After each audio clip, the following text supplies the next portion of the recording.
નમસ્કાર મારા વિલાસવાલા વિદ્યાર્થીઓ, તપોવન સાયન્સ એકેડમીમાં હું ગુંજન સોપારીવાલા આપનું હાર્દિક સ્વાગત કરું છું. તમે પાછા મને મળ્યા, હું તમને પાછો મળ્યો એ બદલ દિલથી તમારો આભાર. બરાબર કે તમે મને શાંતિથી નિહાળો તો છો. ચાલો, લાસ્ટ વિડીયો લેક્ચરની અંદર દીકરા આપણે પ્રવેગ વિશેની અને વેગ વિરુદ્ધ સમયના આલેખની માહિતી આપણે પૂર્ણ કરેલી હતી. બરાબર છે ને. વિકલન સ્વરૂપના આપણે થોડા દાખલાનો આપણે અભ્યાસ કરેલો હતો. હવે આજે એક ઇમ્પોર્ટન્ટ થિયરીથી આપણે શરૂઆત કરવાની છે. અચળ પ્રવેગી ગતિના સમીકરણો આલેખની રીતે મેળવવાનો છે. એટલે આલેખ પરથી આપણે યાદ છે ને પેલું વેગ વિરુદ્ધ સમયનો આલેખ દોરીશું. એના ક્ષેત્રફળ પરથી આપણે બધા સમીકરણો તારવવાના છે, ઢાળ પરથી સમીકરણો તારવવાના છે. આ થિયરી 3 અથવા તો 4 માર્કમાં મોટાભાગે એક્ઝામમાં પૂછાતી આવી છે. તો આપણે સરળ અભ્યાસ ચાલુ કરીએ. ભણી રહ્યા છો ગુંજન સર પાસે, એટલે કોઈ પણ થિયરીમાં કન્ફ્યુઝન થશે નહીં. અચળ પ્રવેગી ગતિના સમીકરણો આપણે આલેખની રીતે મેળવવાનો છે. વેગ વિરુદ્ધ સમયનો આપણે આલેખ દોરવાનો છે.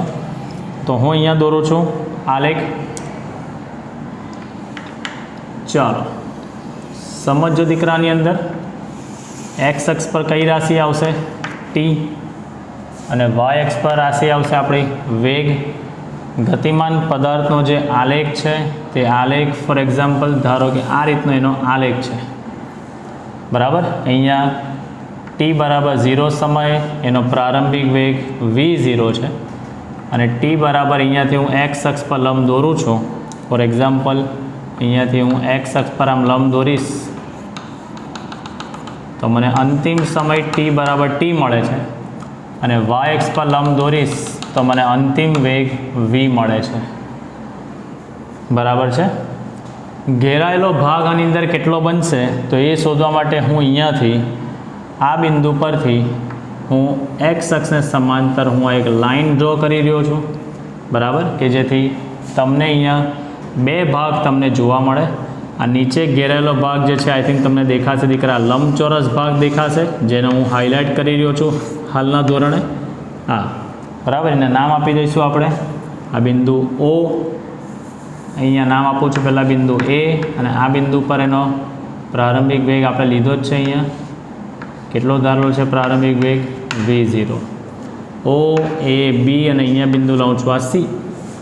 આ બિંદુ નામ આપીશ D. અહીંયા બીજો ઘેરાયેલો ભાગ તમે જોઈ શકો છો.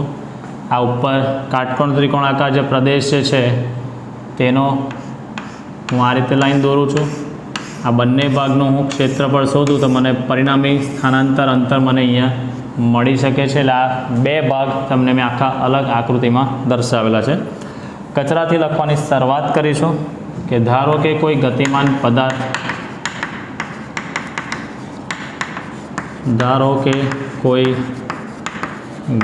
પદાર્થ, સુરેખ પથ પર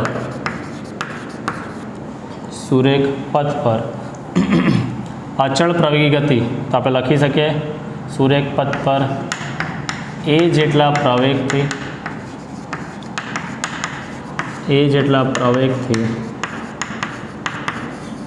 ગતિ કરે છે.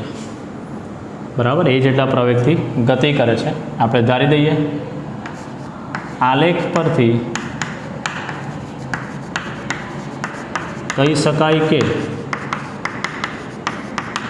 આ ટી બરાબર 0 સમયે તેનો પ્રારંભિક વેગ v0 છે. અને ટી બરાબર ટી સમયનો અંતિમ વેગ v છે. ટી બરાબર ટી સમયે તેનો અંતિમ વેગ v છે. પ્રારંભિક વેગ v0 છે, અંતિમ વેગ એનો v છે.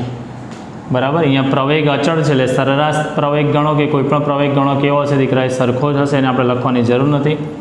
હવે આ જે રેખા છે, આ એડી રેખાનો ઢાળ, એના પરથી વેગ વિરુદ્ધ સમયના આલેખના ઢાળ પરથી શેની માહિતી મળે? આપણે પ્રવેગની. તો અહીંયા હું લખી દઉં છું કે જેથી તમને એક ઇન્ફોર્મેશન મળે. વેગ વિરુદ્ધ સમયના આલેખના ઢાળ પરથી પ્રવેગનું મૂલ્ય મળી શકે છે. ચાલો, તો હવે આપણે અહીંયા શોધીએ પ્રવેગ ઇઝ ઇક્વલ ટુ માટે પ્રવેગ એ ઇઝ ઇક્વલ ટુ એડી રેખાનો ઢાળ, એડી રેખાનો ઢાળ માટે પ્રવેગ એ ઇઝ ઇક્વલ ટુ ઢાળ એટલે શું થાય? વાય એક્સ પરનો ઘટક. તો આ જે પોર્શન છે આખો મને શું મળશે? મને આ ડી બિંદુ અંતિમ વેગ વી, પ્રારંભિક બિંદુ v0 એટલે આ મને મળશે v માઇનસ v0 અને અહીંયા ટી અંતિમ સમય t માઇનસ 0 એટલે આ જે સમયગાળો છે તે મને મળશે અહીંયા કેટલો દીકરા? અહીંયા delta T that is equal two T જેટલો સમયગાળો મળી શકે છે મને અહીંયા. તો વાય અક્ષ પરનો ઘટક છેદમાં એક્સ અક્ષ પરનો ઘટક માટે પ્રવેગ a is equal to y x પર છે v minus v0 upon t minus 0 માટે પ્રવેગનું સૂત્ર a is equal to v minus v0 by t. ચોકડી ગુણાકાર કરીશું આપણે તો a t is equal to v minus v0ની સાઇડ ચેન્જ કરો એટલે a t plus v0 that is equal to v માટે સમીકરણ આવી ગયું v that is equal to v0 plus a t. આ આપણું અચળ પ્રવેગી ગતિનું પહેલું સમીકરણ આપણે શોર્ટમાં મેળવી લીધું. જસ્ટ આપણે ખાલી એક ઢાળ જ શોધેલો છે એટલે v બરાબર v0 પ્લસ એટી આપણને પહેલું સૂત્ર મળી ગયું છે. નેક્સ્ટ બીજા સૂત્ર તરફ આપણે આગળ વધીશું. તો હવે વેગ વિરુદ્ધ સમયના આલેખનો ઘેરાયેલ પ્રદેશ શોધતા ઘેરાયેલ પ્રદેશનું ક્ષેત્રફળ શોધતા શું મળે છે આપણને? શું મળશે? પદાર્થે કાપેલ અંતર શોધી શકાય છે. ધારો કે તે અંતર x છે, ધારો કે તે અંતર x છે. ચાલો તો અહીંયા આપણે હવે આગળ અંતર x ઇઝ ઇક્વલ ટુ બે ભાગ છે દીકરા અહીંયા. એક તો ઓ એ બી સીનું ક્ષેત્રફળ બરાબર ચતુષ્કોણ ઓ એ બી સીનું ક્ષેત્રફળ પ્લસ બીજો ત્રિકોણ છે અહીંયા એ ડી બીનું ક્ષેત્રફળ, ત્રિકોણ એ ડી બીનું ક્ષેત્રફળ માટે એક્સ ઇઝ ઇક્વલ ટુ ચાલો ચતુષ્કોણનું ક્ષેત્રફળ લંબચોરસનું ક્ષેત્રફળ લંબાઈ ગુણ્યા પહોળાઈ. આ લાઇનને હું જરા ડાર્ક કરી દઉં છું કે જેથી ક્ષેત્રફળ શોધવામાં આપણને સરળતા રહે અને અહીંયા પણ હું એને ડાર્ક કરી દઉં છું. ચાલો લંબાઈ ગુણ્યા પહોળાઈ આપણે લખી શકીએ છીએ. લંબાઈ ધારો કે હું ગણું છું ઓસી ગુણ્યા પહોળાઈ આપણે ગણી શકીએ છીએ ઓ એ પ્લસ ત્રિકોણનું ક્ષેત્રફળ 1/2 પાયો. તો પાયો ધારો કે એ બી એના પર વેધ કયો કહી શકાય બેટા? બીડી. પાયો એ બી એના પર વેધ કહી શકાય બીડી. સાદરૂપ આપીશું માટે x that is equal to O C, ઓથી સી એટલે આટલો ભાગ. આ ભાગ કયો છે બેટા? ટી માઇનસ 0 એટલે શું કહી શકાય? ટી. અહીંયા હું લખીશ ટી માઇનસ 0. હવે છે ઓ એ આ પોર્શન તો એ બિંદુ પર પ્રારંભિક વેગ એનો v0 છે, v0 માઇનસ 0, v0 માઇનસ 0. ચાલો પ્લસ હાફ અહીંયા કરીશ મોટો કાઉન્સ. ચાલો હવે આપણે એ બી એટલે આટલું કહેવાય એ બી વિચ ઇઝ પેરેલલ ટુ આ ઓસી જ કહેવાય એટલે ટી માઇનસ 0 જ થશે બરાબર. ટી માઇનસ 0 ઇન્ટુ બીડી એટલે આટલો ભાગ. આ ભાગ તમે કહી શકો છો વી માઇનસ v0, વી માઇનસ v0. સાદરૂપ આપીશું તો X is equal to v0 T plus half અહીંયા આવશે ટી માઇનસ 0 એટલે ટી અને વી માઇનસ v0. સમીકરણને તમે અહીંયા જોઈ શકો છો દીકરા. અહીંયા આને હું સમીકરણ એ આપી દઉં તો v minus v0 is equal to શું છે? એટી છે કે નહીં? V minus v0 is equal to શું છે અહીંયા? એટી. તો આ વી માઇનસ v0ની જગ્યાએ હું એટી લખી દઉં અહીંયા. તો X is equal to v0 T plus half into T into A T. ક્યાંથી આવ્યું? તો એ આવ્યું છે સમીકરણ નંબર એ પરથી. માટે એક્સ ઇઝ ઇક્વલ ટુ સૂત્ર આવી ગયું V0t પ્લસ હાફ એ ટીનો સ્ક્વેર. આ આવી ગયું આપણું સમીકરણ નંબર 2. અચળ પ્રવેગી ગતિના બીજું સમીકરણ આપણે તારવી દીધું છે. વેગ વિરુદ્ધ સમયના ઘેરાયેલા ભાગનું ક્ષેત્રફળ શોધ્યું. ક્ષેત્રફળ આપણે શોધીશું તો આપણને કાપેલ પદાર્થે કેટલું અંતર કાપ્યું છે તે આપણને અહીંયા મળી ગયું છે. હજી એક સૂત્ર બાકી છે, તો પહેલાં બંને સૂત્રોનું આપણે રિવિઝન કરી લઈશું. શું છે તે? ગતિમાન પદાર્થ સુરેખ પથ પર એ જેટલા પ્રવેગથી ગતિ કરે છે. વેગ વિરુદ્ધ સમયના આલેખ પરથી આપણે કહીએ કે t બરાબર 0 સમય પ્રારંભિક વેગ v છે, આમ ગતિ કરે છે, તો t બરાબર t સમય અંતિમ વેગ એનો v છે. વેગ વિરુદ્ધ સમયનો આલેખનો ઢાળ શોધું તો ઢાળ પરથી મને હંમેશા પ્રવેગનું મૂલ્ય મળી શકે છે. તો પ્રવેગ એ ઇઝ ઇક્વલ ટુ એડી રેખાનો ઢાળ આપણે કહી શકીએ.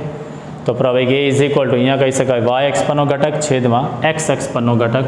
અહીંયા તમારે થીટા ખૂણો દર્શાવવો હોય તો તમે લખી શકો છો, એટલે ટેન થીટા થવાનો દીકરા, બરાબર છે. A is equal to v minus V0 by t ચોકડી ગુણાકાર. તો એટી બરાબર વી માઇનસ V0, V0ની સાઇડ ચેન્જ કરી તો એટી બરાબર પ્લસ V0 બરાબર વી, એટલે સમીકરણ આવી ગયું વી બરાબર V0 પ્લસ એટી.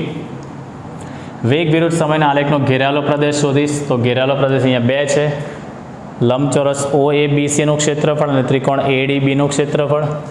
તો OABCનું ક્ષેત્રફળ એ લંબાઈ ગુણ્યા પહોળાઈ, લંબાઈ OC પહોળાઈ OA. આ કાટકોણ ત્રિકોણનું ક્ષેત્રફળ 1/2 પાયો ગુણ્યા વેધ. તો આપણે એ રીતે અહીંયા કિંમત મૂકીએ OC એટલે આ O થી C, આ તો C પર બિંદુ T -0, એટલે મેં અહીંયા લખ્યું અહીંયા T -0. OA, આ OA એટલે A પર બિંદુ છે V0 -0 પ્લસ 1/2 AB. ચાલો AB એટલે આ જ થવાનું પાછું. AB કોને સમાંતર છે? OC ને, એટલે T -0, અહીંયા લખ્યું T -0. BD એટલે આ થઈ ગયું V માઇનસ V0 થઈ ગયું. અહીંયા V minus V0 is equal two સમીકરણ એ પરથી મેં એટી લખેલું છે, એટલે બીજું સમીકરણ મને મળી જાય છે x is equal to V0t plus half A T square. ચાલો થઈ ગયું. હવે અહીંયા જે મેઇન વસ્તુ આગળ જે છે સમીકરણ 1, સમીકરણ 2 અને આને હું હમણાં આપું છું સમીકરણ નંબર 3 હું અહીંયા આપું છું. કેમ તે હવે ખબર પડશે. હજી થિયરી આપણી કન્ટિન્યુ છે.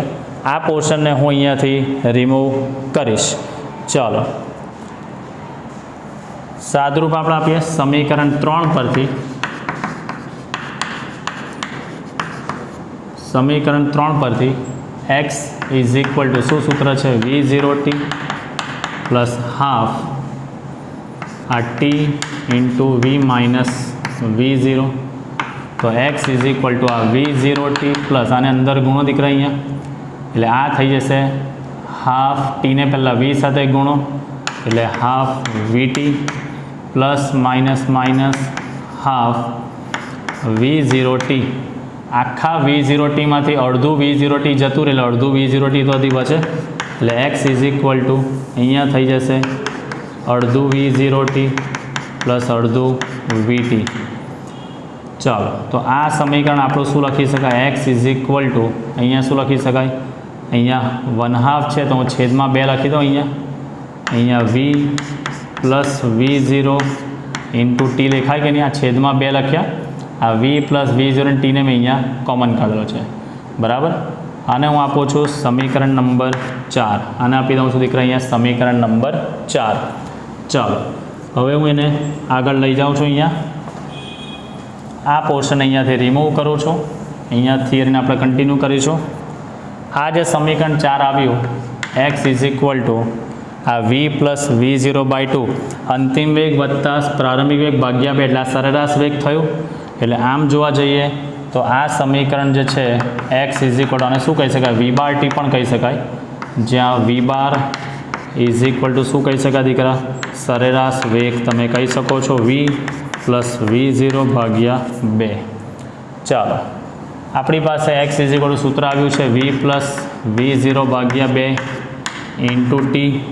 આ જે સમીકરણ છે હું અહીંયા ટીની કિંમત બનાવું તો ટી ઇઝ ઇક્વલ ટુ શું લખી શકાય? V માઇનસ V0 છેદમાં a બનશે. આ કિંમત જે રાઉન્ડ કરું છું તે આ ટીની કિંમત જે છે તે હું અહીંયા મૂકી દઉં છું. અહીંયા બરાબર છે. ટીની કિંમત અહીંયા હું મૂકી દઉં છું.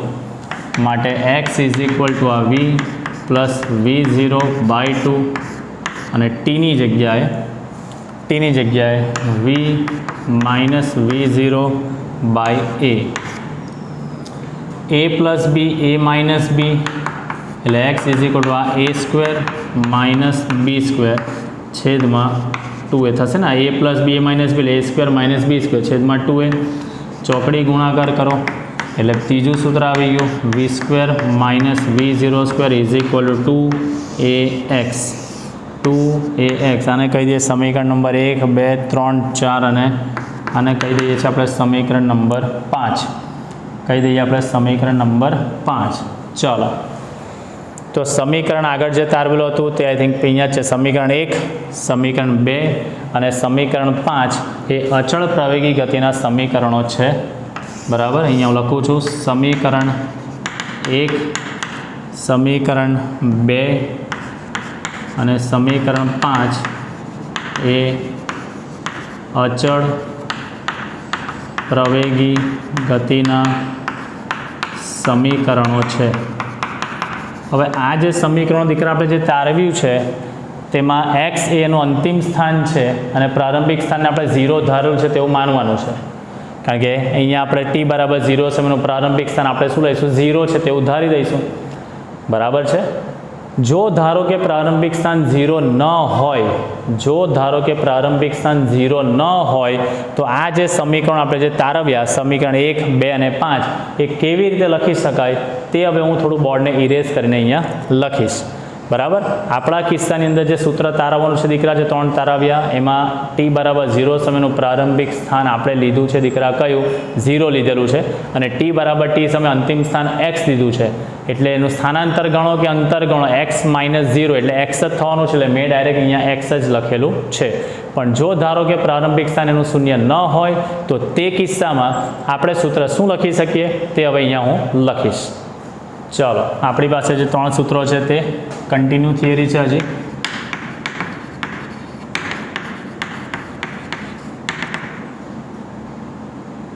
ધારો કે t બરાબર 0 સમયે પ્રારંભિક સ્થાન x0 બરાબર 0 હોય, t બરાબર t સમયે એનું અંતિમ સ્થાન x is equal two x હોય, તો સમીકરણ 1, 2 અને 5 નીચે મુજબ લખી શકાય. જે આપણે પહેલાં તારવી ગયા છે તે જ હું લખું છું ફરી પાછા. v that is equal to v0 plus at, x is equal to v0t plus half at square અને 2ax is equal to v square minus v0 square. આ રીતે લખી શકાય. પણ હવે હું ધારી દઉં છું કે ધારો કે t બરાબર 0 સમયે પ્રારંભિક સ્થાન હું x0 લઉં છું, 0 લેતો નથી, અને t બરાબર t સમયે એનું અંતિમ સ્થાનને હું x લઉં છું, તો સમીકરણ 1, 2 અને 5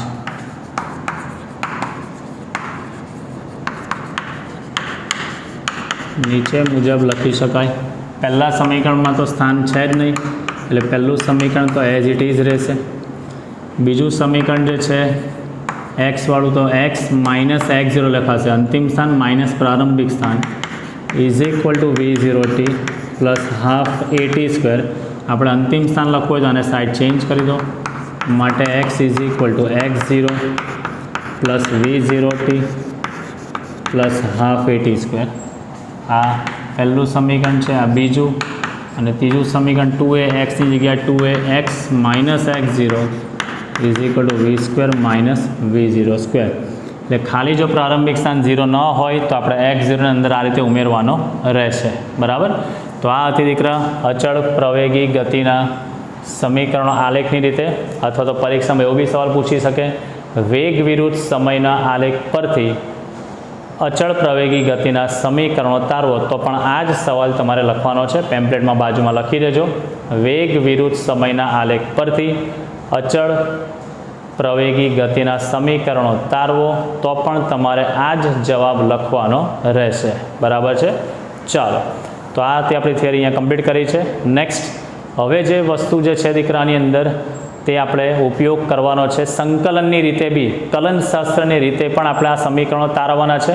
તો નેક્સ્ટ હવેના ટોપિકને આપણે કવર કરીશું અહીંયા સંકલનનો અભ્યાસ. જે વિકલન ભણી ગયા, વિકલનનો ઊંધો અભ્યાસ કહેવામાં આવે છે સંકલન. તો હવે આપણે થોડો સંકલન વિશેનો અભ્યાસ કરીશું. ચાલો, આલેખની રીતે આપણે અચળ પ્રવેગી ગતિના સમીકરણો જોઈ ગયા બાદ આપણે થોડો સંકલન તરફનો અભ્યાસ જરૂરી છે, કારણ કે હવેની થિયરીમાં આપણને સંકલનનું કામ છે. સંકલન એટલે ભેગું કરવું, વિકલન એટલે છૂટું કરવું. કન્સેપ્ટ આપણે સમજીએ થોડો સંકલન વિશેનો. ચાલો, તો ટોપિક છે સંકલન, જેને ઇંગ્લિશમાં કહેવામાં આવે છે ઇન્ટિગ્રેશન, INTEGRATION, ઇન્ટિગ્રેશન. જેવી રીતે વિસ્તરણ અને અવયવીકરણ જે છે દીકરા, a + b આખાનો વર્ગનું વિસ્તરણ થાય a વર્ગ વત્તા 2ab વત્તા b વર્ગ, એનું ઊંધું આપણે કહીએ અવયવીકરણ. તેવી રીતે વિકલનનું ઊંધું સંકલન, અને સંકલનનું ઊંધું આપણે કહી શકીએ વિકલન. સંકલન એટલે ભેગું કરવું, વિકલન એટલે છૂટું કરવું. હવે સંકલન કેમ જરૂરિયાત ઊભી થઈ? તો વ્યવહારમાં આપણી પાસે ચોરસ હોય, લંબચોરસ હોય, વર્તુળ હોય, ત્રિકોણ હોય, આ બધાના ક્ષેત્રફળના તો આપણી પાસે બેઠા સૂત્રો છે જ. પણ ધારો કે તમારી પાસે કોઈ અનિયમિત પ્રકારના આકૃતિ હોય એ તમારે એનું ક્ષેત્રફળ શોધવું હોય ત્યારે શું? તો એના પોઈન્ટ ઓફ વ્યૂથી આપણે થોડું આગળ સમજીશું. તો આપણે આગળ જઈએ. તમારી પાસે ધારો કે ત્રિકોણ હોય, ત્રિકોણ, લંબચોરસ, ચોરસ, વર્તુળ વગેરે જેવી નિયમિત આકૃતિઓનું ક્ષેત્રફળ, નિયમિત આકૃતિઓનું ક્ષેત્રફળ સૂત્રો પરથી શોધી શકાય છે. સૂત્રો પરથી શોધી શકાય છે. પણ તમારી પાસે ધારો કે અનિયમિત આકૃતિનું ક્ષેત્રફળ શોધવું હોય, અનિયમિત એટલે કોઈ આકાર ન હોય, અનિયમિત આકૃતિનું ક્ષેત્રફળ શોધવા માટે આપણે સંકલનનો ઉપયોગ કરીશું.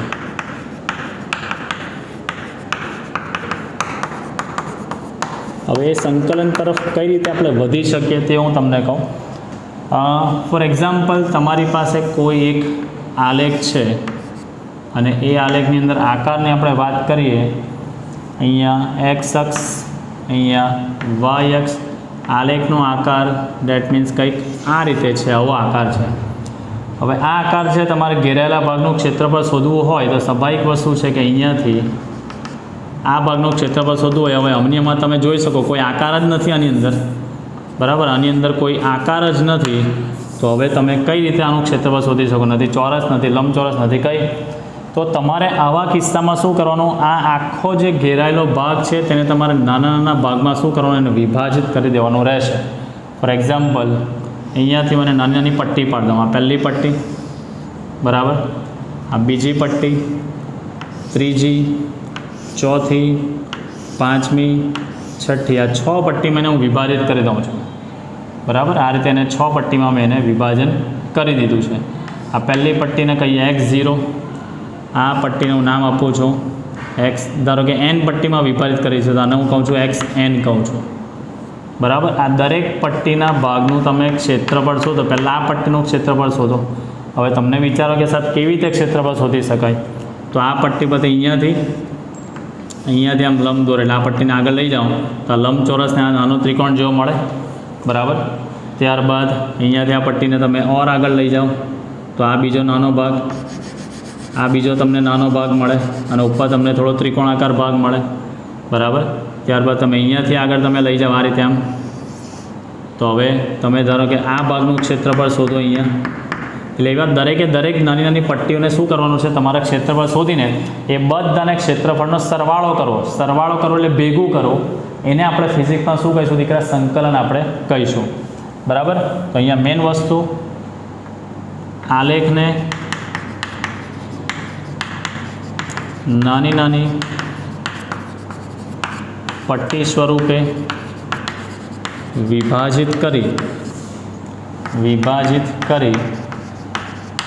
દરેક નાની પટ્ટીનો ક્ષેત્રફળ શોધી તેનો સરવાળો કરી દઈએ. એનો સરવાળો કરતાં આપણને કુલ પ્રદેશનું ક્ષેત્રફળ મળી શકે. પટ્ટીઓને આપણે n ભાગમાં વિભાજિત કરેલી છે આપણે, તો કુલ ક્ષેત્રફળ a that is equal to sigma શું લખી શકાય? Sigma i is equal to 1 to n, n ભાગ છે ને, i is equal to 1 to n x અક્ષ અને વાય અક્ષનો તમારે ગુણાકાર કરવાનો રહેશે. બરાબર, એક્સ અક્ષ અને વાય અક્ષનો તમારે શું કરવાનો રહેશે? ગુણાકાર. આ x0, આ x1, આ x2 up to dash dash dash xn.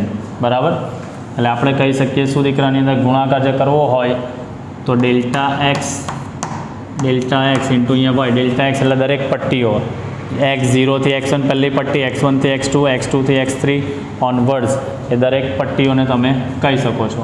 બરાબર, એટલે ઘેરાયેલા પ્રદેશનું મેં ક્ષેત્રફળ શોધી કાઢ્યું. હવે આમાં જે ક્ષેત્રફળ જે છે આને હું સંકલન સ્વરૂપે લખું તો આને હું લખી શકાય હવે સંકલન સ્વરૂપે લખતા તો કુલ ક્ષેત્રફળ એ બરાબર આ સંકલનનું ચિહ્ન છે, આ એસ આકાર સાપોલિયો આવું લખવાનું. આ પટ્ટી ક્યાંથી ક્યાં x0થી ક્યાં સુધી છે? xn સુધીનું છે, x0થી xn સુધીનું છે. અને આ જે છે y અક્ષ પર ઘેરેલો પ્રદેશ, ધારો કે y ઇઝ ઇક્વલ ટુ હું લઉં છું કોઈ fx છે, y ઇઝ ઇક્વલ ટુ કોઈક વિધેય છે તમને આપેલું છે. બરાબર છે, તો આ જ સૂત્રને હું આ રીતે બી લખી શકું, is equal to sigma i is equal to 1 to n delta x into fx. વાયની જગ્યાએ મેં શું લખ્યું? fx એટલે તમને કોઈ પણ એક વિધેય આપ્યું, એક્સનો વર્ગ, 5x ઘન, આવું કંઈ પણ તમને આપેલું હોય એ રીતનું છે. તો અહીંયા લખી શકાય x0 to xn fx અને વિકલન કોની સાપેક્ષે? એક્સની સાપેક્ષ, એટલે ઇન્ટુ શું લખવું પડે? આપણે dx લખવું જરૂરી છે. એટલે સાદી ભાષામાં સંકલન અને વિકલનમાં ખાલી ફરક એટલો છે દીકરા, વિકલન એટલે સાદી ભાષામાં જે બધું ભેગું હોય તેને છૂટું કરીએ, અને સંકલન એટલે નાની નાની વસ્તુને ભેગી કરીને એને મર્જ કરીને મોટું કરીએ એટલે આપણે એને શું કહીએ? સંકલન કરેલું કહેવાય. આ નાની નાની પટ્ટીઓના દરેક ભાગનું ક્ષેત્રફળ શોધી કાઢો તો મને શું મળવાનું? આખું ક્ષેત્રફળ. સરવાળો કરવો, આંકડાશાસ્ત્રની પરિભાષામાં એને સરવાળો કરવો એટલે સિગ્મા કહેવાય. ફિઝિક્સની પરિભાષામાં એને સંકલન કરેલું કહેવાય, એટલે એને ઇન્ટિગ્રેશન કહેવામાં આવે. ક્યાંથી ક્યાં સુધી? તો પટ્ટી x0થી xn સુધીની છે અને વાયનું અલગ અલગ પ્રદેશનું ક્ષેત્રફળ મળે છે, એટલે વાય બરાબર મેં કોઈ પણ વિધેય fx લીધેલું છે તો fx ઇન્ટુ dx તમે લખી શકો છો. બરાબર, તો આ રીતે આને કહી શકાય તમે સરવાળાનું લક્ષ.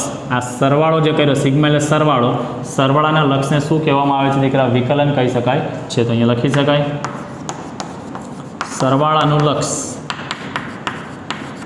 અહીંયા બી આપણે લિમિટ લાવવી પડે, limit delta x tends to 0 પણ લખી નથી. હવે તમને ખબર જ છે સરવાળાનું લક્ષ એટલે તમે એને કહી શકો છો શું દીકરા? સંકલન.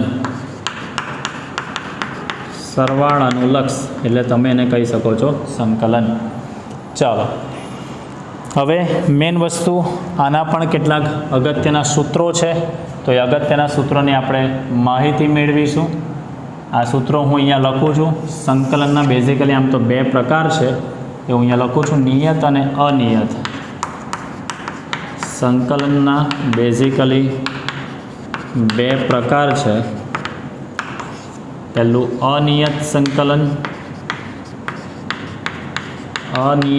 સંકલન અને બીજું છે નિયત સંકલન. શું છે તે આપણે ડિસ્કસ મેથ્સમાં તો ભણશો જ, આપણે અહીંયા જરૂરી એટલું જ પૂરતું કામ આપણે કરીશું. પહેલાં આપણે વાત કરીશું અનિયત સંકલન. એના કેટલાક અગત્યના સૂત્રો છે, એ સૂત્ર બંનેમાં જ કામના છે. સૌથી પહેલું અગત્યનું સૂત્ર જે છે એ હું તમને કહું, x⁴n વાળું જે છે તે આપણું સૂત્ર છે. એટલે ધારો કે તમને fx, પહેલો નંબર હું લખીશ, પહેલું fx ઇઝ ઇક્વલ ટુ તમને xનો n ઘાત તમને આપેલું છે, fx ઇઝ ઇક્વલ ટુ તમને એક્સનો એન ઘાત આપેલો છે, આનું તમારે સંકલન કરવાનું છે, બરાબર. તો આપણે લખી શકીએ y is equal to integration X raise to N into dx. તો એનો જવાબ આવે X raise to n plus 1 upon n plus 1 plus c એટલે આ કોઈક અચળાંક છે જે અનિયત સંકલનમાં લખવો જરૂરી છે. કેમ? એ મેથ્સમાં તમે ભણશો, that is not part of my responsibility. અત્યારે મારે ખાલી સંકલન શું કરવાનું છે એનો સૂત્ર એક્સનો n ઘાત હોય તો વિકલનમાં એક ઘાત આપણે બાદ કરતા હતા, અહીંયા આપણે ઉમેરવાનું છે. દાખલા તરીકે તમને સંકલન એક્સનો 4 ઘાત ઇન્ટુ ડીએક્સ આપેલું હોય તો આનો જવાબ શું આવે? એક્સનો 4 પ્લસ 1 છેદમાં 4 પ્લસ 1 પ્લસ સી, એટલે એક્સનો 5 ઘાત છેદમાં 5 ઘાત પ્લસ સી. ઇન્ટિગ્રેશન એક્સનો -3 ઘાત ઇન્ટુ ડીએક્સ, તો આનો જવાબ શું આવે? એક્સનો -3 પ્લસ 1 છેદમાં -3 પ્લસ 1 પ્લસ સી, એટલે એક્સનો -2 છેદમાં -2 પ્લસ સી ઘાત. ત્યારબાદ ઇન્ટિગ્રેશન એક્સનો 3/2 ઘાત ઇન્ટુ ડીએક્સ, તો અહીંયા થઈ જશે એક્સનો 3/2 પ્લસ 1 છેદમાં 3/2 પ્લસ 1 પ્લસ સી, તો આનો જવાબ આવશે 2 કા 2 ને 3 5, એટલે એક્સનો 5/2 છેદમાં 5/2 પ્લસ સી આપણે કહી શકીએ છીએ, બરાબર. એટલે એક્સનો n ઘાત હોય તો એનું તમારે મેઇન સૂત્ર તમારે આ યાદ રાખવાનું રહેશે. એક્સનો n ઘાત હોય તો એક્સનો n પ્લસ 1 છેદમાં સી, આ એનું બેઝિક સૂત્ર આ છે. હજી પણ બીજા સૂત્રો છે જેના પર આપણે આગળ વધીએ છીએ. તો આ પોર્શન જે છે એ તમારે સમજવાના પોઈન્ટ ઓફ વ્યૂથી છે. આ નોટ કરી રાખજો, શોર્ટમાં જ લખેલું છે એટલે નોટ કરી રાખજો, આખું બોર્ડ તમારે લખવાનું રહેશે, બરાબર. ચાલો આગળ આપણે સંકલનના સૂત્રને થોડા આગળ લઈ જઈએ. હવે ચલો પહેલું સૂત્ર આપણે એક્સના n ઘાતનું જોઈએ, X is to n plus 1 upon n plus 1 plus C. બીજું ધારો કે છે integration 1 upon X into dx હોય તો આને તમે કહી શકો છો natural log of X ln x plus C. C જ્યાં લખું ત્યાં સમજવાનું અનિયત સંકલન છે. ત્યારબાદ ત્રીજું સૂત્ર છે integration e raise to x into dx, તો e raise to x plus c આપણે લખી શકીએ છીએ. ત્યારબાદ e raise to k x હોય, integration e raise to k x into dx, તો e રેસ ટુ કે એક્સનું e raise to k x by k, એટલે જે એક્સનો સહગુણક હોય તેને તમારે આગળ લખી દેવાનો. દાખલા તરીકે અહીંયા લખું છું integration e raise to 5x into dx, તો આનું સંકલન શું થાય? eનો 5xનો 5x છેદમાં એક્સનો સહગુણક 5 પ્લસ સી આપણે લખી શકીએ છીએ. ચાલો ત્યારબાદ મેઇન જે કામનું છે તે integration of sine x, integration of sine x into d x, આ લખી શકાય minus cos x plus c. સાઇનનું સંકલન થશે minus cos. Integration of cos x into d x, કોસનું થઈ જશે સાઇન એક્સ, એટલે સાઇન એક્સ પ્લસ સી તમે લખી શકો છો. ચાલો ત્યારબાદ integration of sine k x into dx, તો સાઇન એક્સનું શું થાય છે? માઇનસ કોસ એક્સ, તો આ સાઇન કે એક્સનું શું થશે? Minus cos k x divided by k plus c.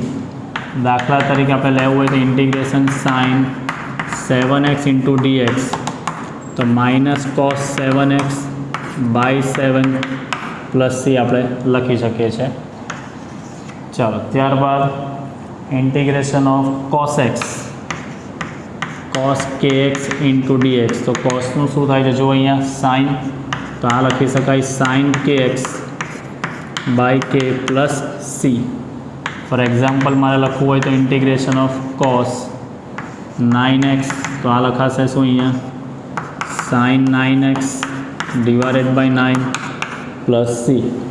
આ બેઝિક સૂત્રો છે જે તમને આવડવા જરૂરી છે દીકરા, બરાબર. ઉપરના આ જે લખેલા છે ટેબલમાં સીને સંકલન અચળાંક કહેવામાં આવતા હોય છે, બરાબર.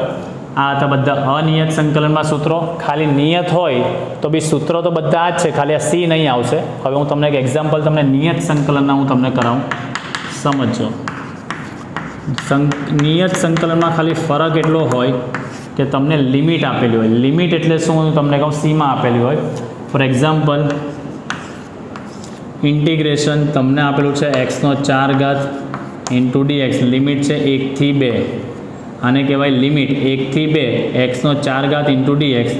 આ એકને કહેવામાં આવે લોઅર લિમિટ, આને કહેવામાં આવે લોઅર લિમિટ, અને આ બેને કહેવામાં આવે છે અપર લિમિટ. બેને કહેવામાં આવે છે અહીંયા અપર લિમિટ. ગુજરાતીમાં ને કહીએ તો આને નીચલી સીમા, સમાન સીમા, નીચલી સીમા, અને આને કહેવામાં આવે છે ઉપલી સીમા. સાદુરૂપ આપણે આપીએ દીકરાનું તો 4 ઘાતનું આ પહેલાં સૂત્ર પ્રમાણે ખાલી આપણે સંકલન કરીએ પહેલાં, તો શું બનતું હોય છે? એક્સનો 4 + 1 એટલે 5/5.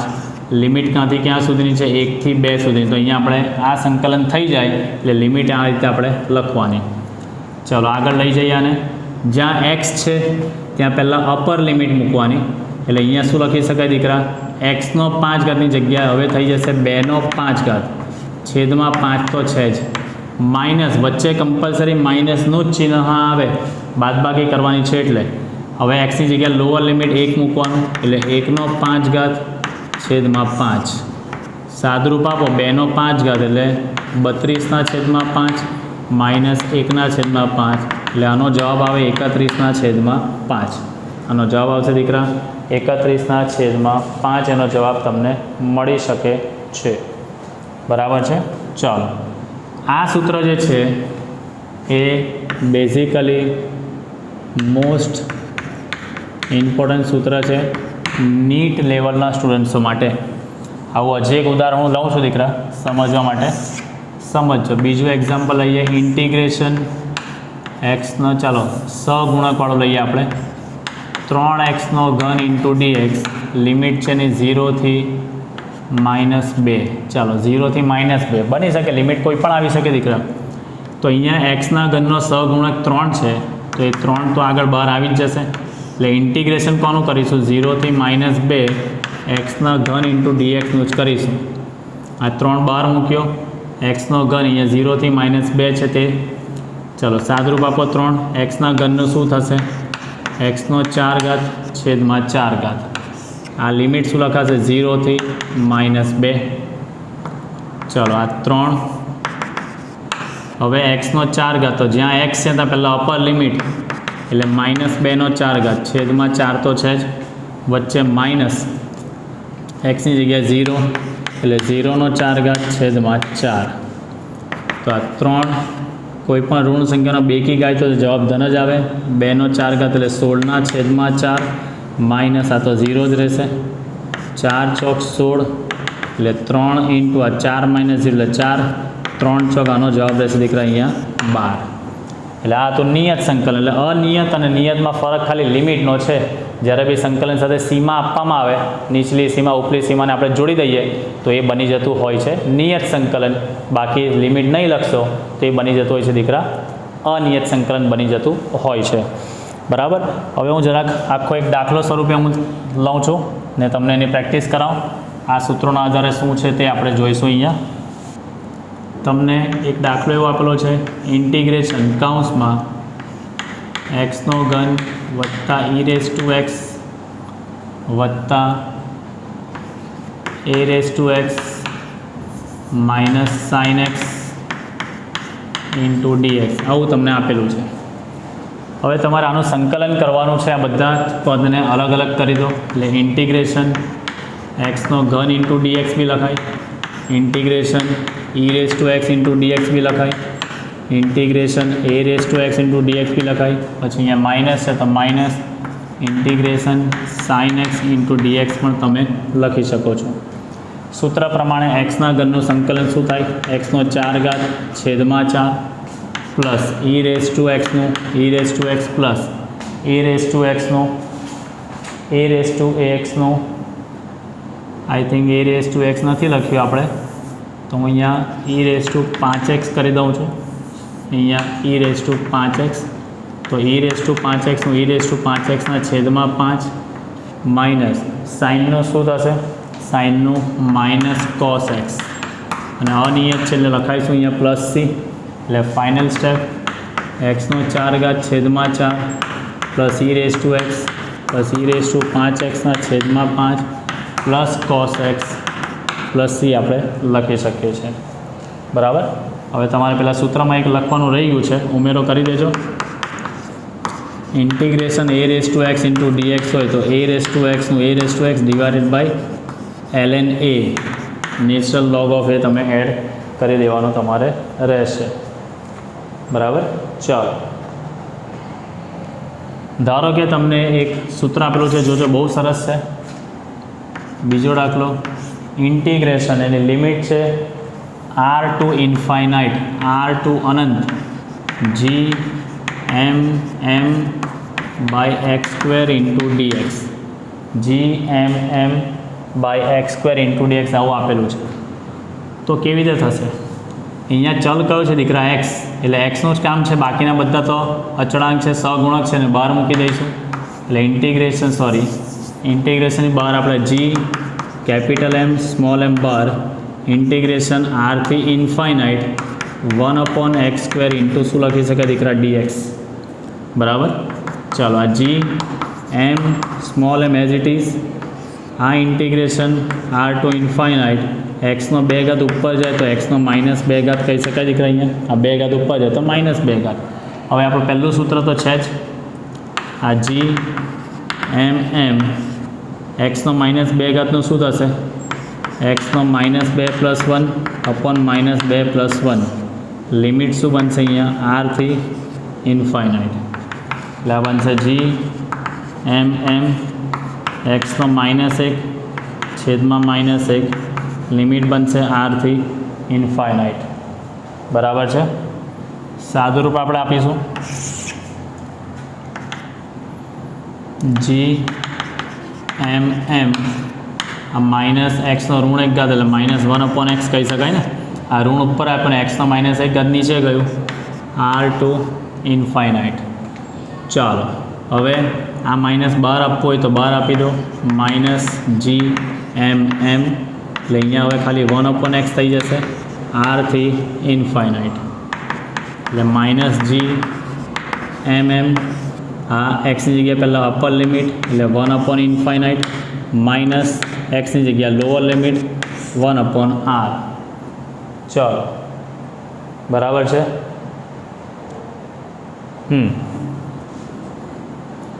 તો -g એમ એમ 1/ઇન્ફાઇનાઇટ એટલે 0 -1/r એટલે માઇનસ કરી દઉં છું plus g M M by આ એનો જવાબ થઈ ગયો. આનો g M M by x square into ડીએક્સનો એનો જવાબ આવી ગયો. લિમિટ તમને આપેલી છે આર ટુ ઇન્ફાઇનાઇટ. કિંમતો મૂકશો તો તમને આ રીતેનો જવાબ મળી શકતો હોય છે. બરાબર છે. ચલો, તો આ દાખલાઓ તમારે કમ્પ્લીટ કરવાના રહેશે. આગળની જે થિયરી આપણે ચેપ્ટરમાં ચાલુ કરવાના છે દીકરા, કલનશાસ્ત્ર. આ સંકલન અને વિકલન એટલે કલનશાસ્ત્રના 2 ભાગ છે. તો એનો આપણે સંકલનનો ઉપયોગ કરીને અચળ પ્રવેગી ગતિના સમીકરણો આપણે તારવવાના છે.